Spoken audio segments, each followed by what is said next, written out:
BM Dia lahir di Banda Aceh pada 7 April 1917 dengan nama asli Burhanuddin. Namun kemudian beliau menambahkan nama ayahnya di belakang namanya. Ayahnya yang bernama Muhammadiyah, berasal dari Baru, Sumatera Utara dan bekerja sebagai seorang pegawai pabean di Aceh Barat.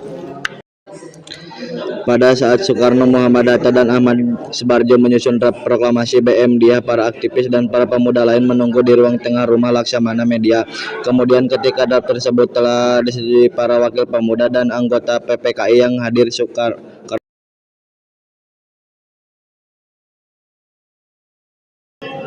setelah naskah tersebut selesai diketik dan ditandatangani Soekarno dan Hatta, Syuuti Meli membuang begitu saja draft proklamasi tersebut. Kemudian BM Dia memungut kembali naskah tersebut untuk dirapikan dan diselipkan ke buku catatan yang dibawanya saat itu.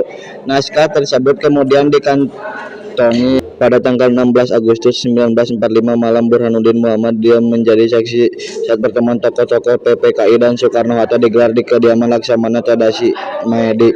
Agenda pertemuan itu adalah penyusun naskah proklamasi kemerdekaan Republik Indonesia Soekarno, Muhammad Hatta, dan Ahmad Subarjo.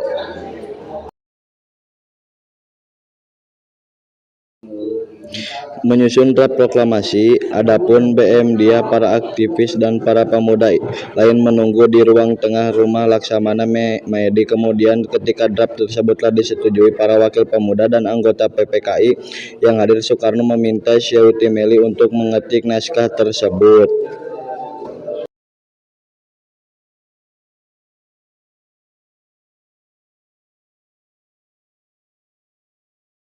Setelah berdiskusi, Soekarno-Hatta dan sejumlah tokoh PPKI akhirnya menghasilkan sebuah draft naskah proklamasi. Pada selembar kertas putih, Soekarno kemudian menyerahkan secarik kertas tersebut ke Syuuti Meli untuk ditulis ulang menggunakan mesin tik atau mesin ketik di zaman dahulu.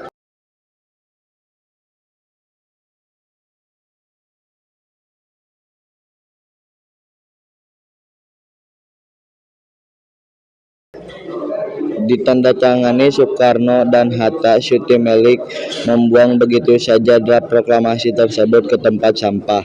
Kemudian BM Dia mengambil draft teks proklamasi itu dari keranjang sampah dan menyimpannya.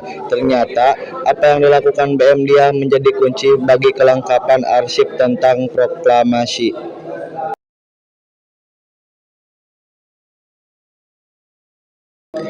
Pada 1959, setelah kemerdekaan Indonesia, BM Dia diangkat menjadi duta besar untuk Cekoslowakia dan Hongaria. Tidak lama kemudian BM Dia dipindahkan ke Inggris lalu ke Thailand. Hingga pada 1968, BM Dia diangkat oleh Presiden Soeharto menjadi Menteri Penerangan.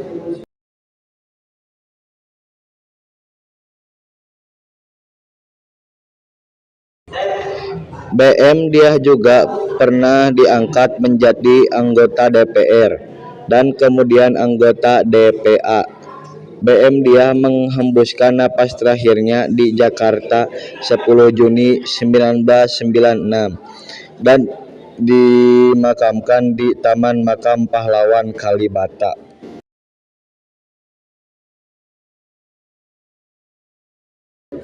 Untuk mengenang jasa BM Dia, beliau diberi beberapa penghargaan oleh negara, yakni yang pertama Bintang Mahaputra Utama dari Presiden Soeharto pada 10 Mei 1978, yang kedua Piagam Penghargaan 17 Agustus 1995, yang ketiga Medali Perjuangan Angkatan 45 dari Dewan Harian Nasional 17 Agustus 1995. Begitulah cerita singkat dari seorang BM Dia.